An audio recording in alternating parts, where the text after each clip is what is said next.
Assalamualaikum warahmatullahi wabarakatuh. Perkenalkan, nama saya Kemal Sadewo dengan NIM 14012130999 dari kelas MB4511 dari jurusan S1 MBTI Manajemen Bisnis Telekomunikasi dan Informatika Telkom University. Pada kali ini saya akan memaparkan materi mengenai alam dan manusia.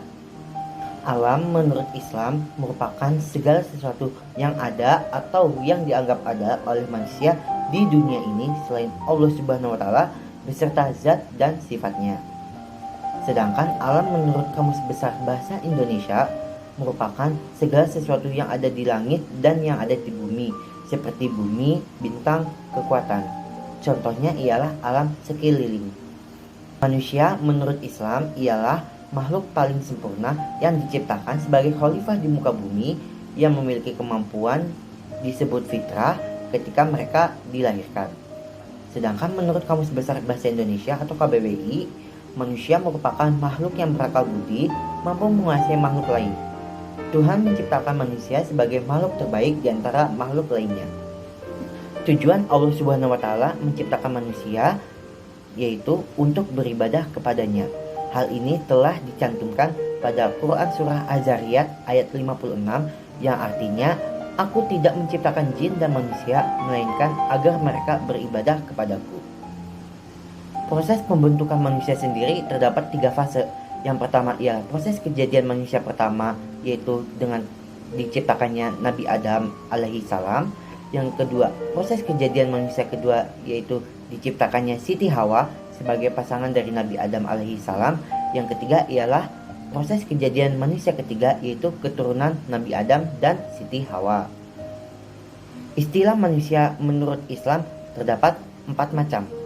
Yang pertama adalah basarun, di mana manusia memiliki ciri fisik atau sebagai makhluk biologis.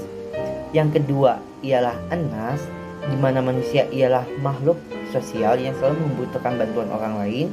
Yang ketiga ialah Bani Adam, di mana manusia merupakan makhluk yang memiliki akal budi, dapat berpikir rasional dan merupakan keturunan dari Nabi Adam. Dan yang terakhir atau yang keempat ialah insan, di mana manusia merupakan makhluk spiritual yang senantiasa untuk beribadah kepada Allah Subhanahu wa taala.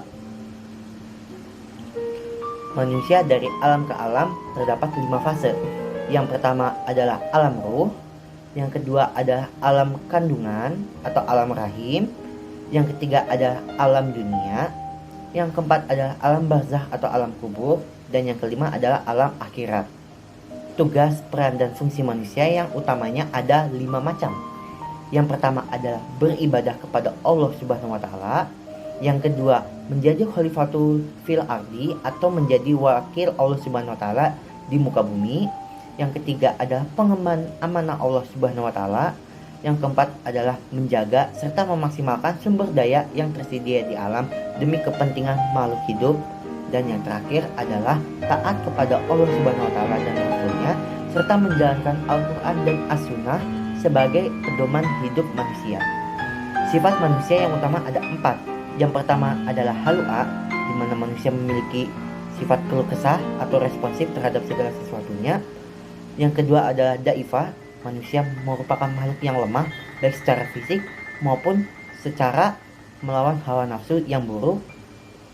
Yang ketiga adalah zolim, yaitu kebodohan yang diakibatkan oleh sifat manusia itu sendiri yang merusak bumi. Dan yang keempat adalah kabat, di mana manusia memiliki kesibukan atau susah payah, baik itu kesibukannya hal positif maupun yang negatif. Kesimpulannya adalah meskipun manusia memiliki karakteristik yang berbeda-beda, baik itu kelebihan dan kekurangannya masing-masing, di balik itu semua manusia wajib beribadah kepada Allah Subhanahu wa taala, beriman dan bertakwa kepada Allah Subhanahu wa taala, dan juga merawat dan menjaga alam untuk kepentingan sesama makhluk ciptaan Allah Subhanahu wa taala. Demikian pemaparan materi mengenai alam dan manusia. Terima kasih. Wassalamualaikum warahmatullahi wabarakatuh.